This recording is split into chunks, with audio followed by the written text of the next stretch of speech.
My name is Lee, and this is my video out.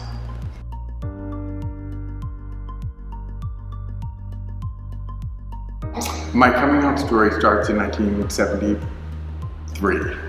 I was 19 years old, and I was in great despair because I had fallen madly in love with a guy.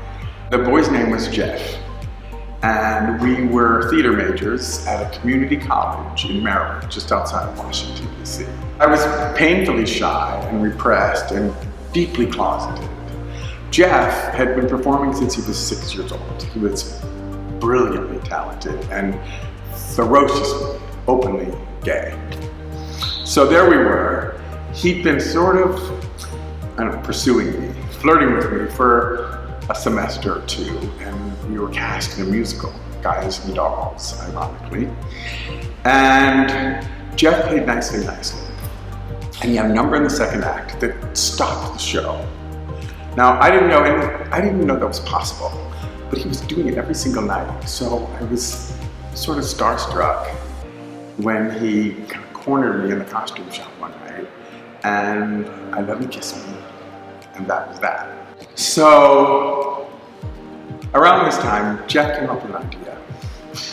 Let's drive up to New York City from Maryland and see some shows. A place to stay for the weekend. Great idea. So it went well until Sunday afternoon.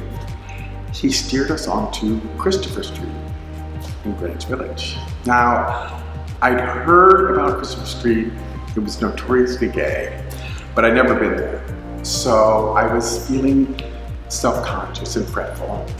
But it was a lovely spring day, and I looked around. You know, the place had possibilities. So somewhere on Bleecker Street, Jeff suddenly grabbed my hand and wouldn't let go.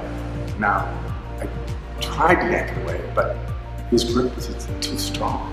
And I went through all these emotions. I was panicked. You know, I went white, and then I was terrified, and I was angry. I felt my face turning red, and I'm looking at him like this conversation is going on. You bastard. You knew. You did this on purpose to embarrass me, you know, and I was shocked that he was so strong. But he just smiled and leaned in and said, "You have to be defiant first." And he pulled me down the sidewalk.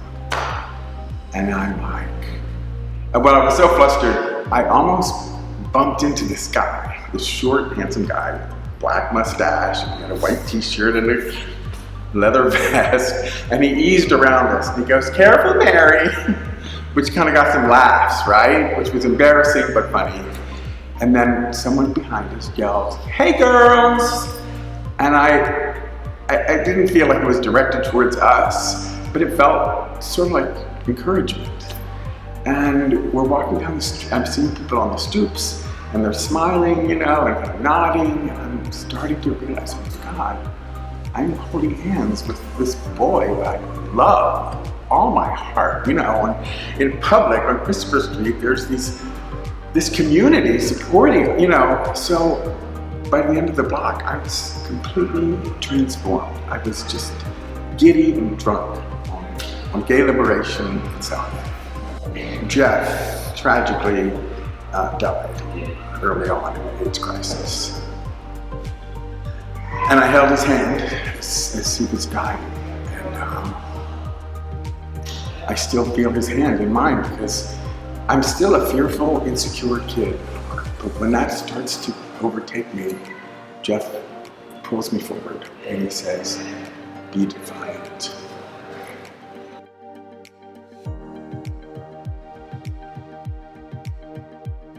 This is ACT UP. You know, I joined ACT UP, and I was telling you about losing my way. Well, I had gone to it was a gay comedy group, right, that I could kind of roped into sort of auditing. It was way back in the back somewhere, and I'm going up staircases, and you're hearing these group meetings, people are screaming about their mothers, they're gonna kill.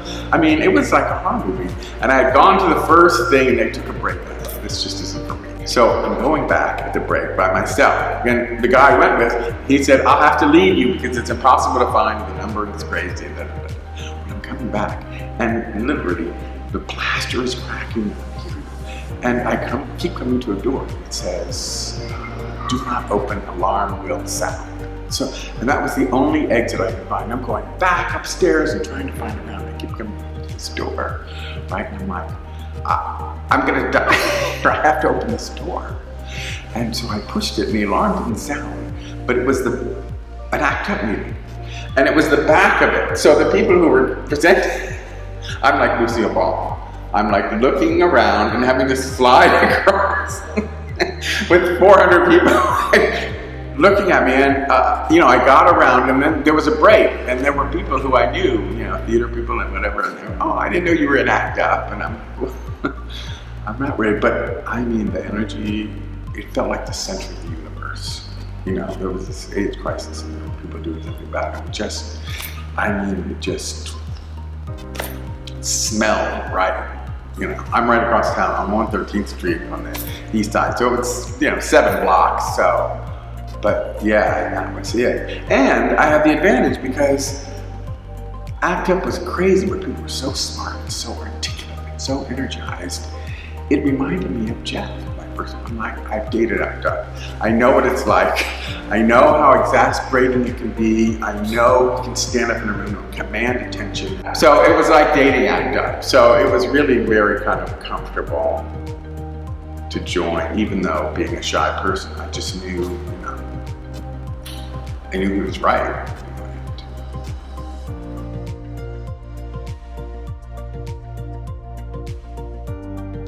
My favorite part about me is my inner egomaniac. I don't always let it out of the box. I'm kind of a southern square kind of person in public and shy, But when I let that out, that's the best part of me.